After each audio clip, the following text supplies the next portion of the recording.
اعوذ باللہ من الشیطان الرجیم بسم اللہ الرحمن الرحیم رب زدنی علما۔ آج ہم کر رہے ہیں مکالمہ استاد اور شاگردوں کے درمیان تاریخ پاکستان کے موضوع پر۔ استاد: السلام علیکم بچوں۔ شاگرد: وعلیکم السلام جناب۔ استاد: پیارے بچوں، کل ہم نے تاریخ پاکستان کے بارے میں پڑھا تھا، کیا آپ سب کو یاد ہے؟ شاگرد: جی جناب، آپ نے بڑی تفصیل سے بتایا تھا، اس لیے ہمیں اچھی طرح ذہن نشین ہو گیا ہے۔ استاد: شعیب بتائیے، سب سے پہلے برصغیر پاک و ہند میں اسلامی سلطنت کی بنیاد کس نے رکھی تھی؟ شعیب: جناب محمد بن قاسم نے برصغیر میں اسلامی سلطنت کی بنیاد رکھی تھی، اور بعد میں آنے والے فاتحین کے لیے سلطان محمود غزنوی اور سلطان محمد غوری نے راستہ ہموار کیا تھا۔ استاد: شاباش شعیب، آپ نے تو کمال کر دیا۔ شعیب: شکریہ جناب، میں نے کل آپ کی باتیں بڑی توجہ سے سنی تھیں۔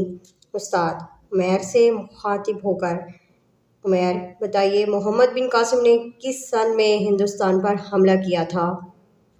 جناب محمد بن قاسم نے سن 712 میں حملہ کیا تھا۔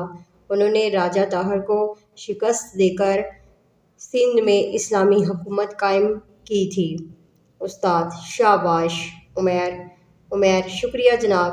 استاد عمران بتائیے، سلطان محمود غزنوی نے ہندوستان پر کتنے حملے کیے اور اسلامی حکومت کو کس قدر وسعت دی تھی؟ عمران: جناب سلطان محمود غزنوی نے ہندوستان پر 17 حملے کیے تھے۔ انہوں نے پنجاب و سندھ کو اسلامی حکومت میں شامل کیا تھا۔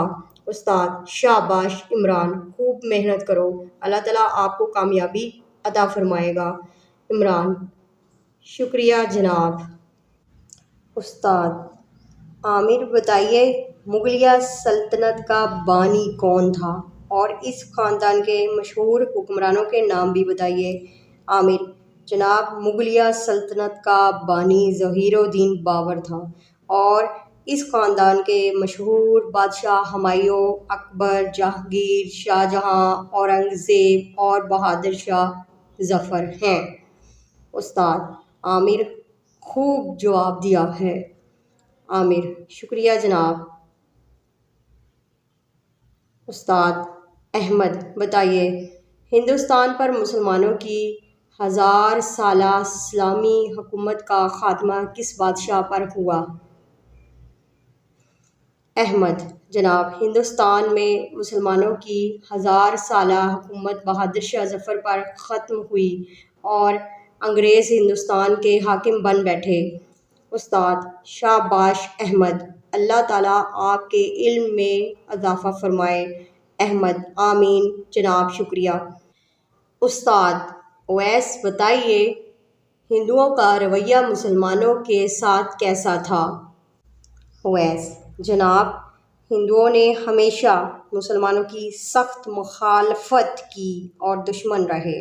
استاد: یہ حقیقت ہے کہ ہندوؤں نے ہمیشہ مسلمانوں کی مخالفت کی، دراصل وہ چاہتے تھے کہ انگریزوں کے جانے کے بعد پورے ہندوستان پر حکومت قائم کریں گے۔